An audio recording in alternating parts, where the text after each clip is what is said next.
Hey folks, I have a tenor to show you today. This is number 1011. This is for a repeat customer named Gail. In the body is some really beautiful curly myrtle that I got from a tree that was in Portland. And looks really good with the shop-made rope binding there.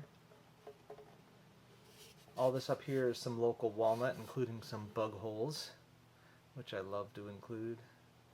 And then the neck is some white mahogany or primavera. I got a salvage chunk of this from the Rebuild It Center, so that's the only time I use tropical woods is when they're salvaged like this. And I just thought it suited the instrument better than a brown mahogany neck. And I always like Myrtle because it's sweet, but this one is also really crisp. It feels very clear and crisp to me.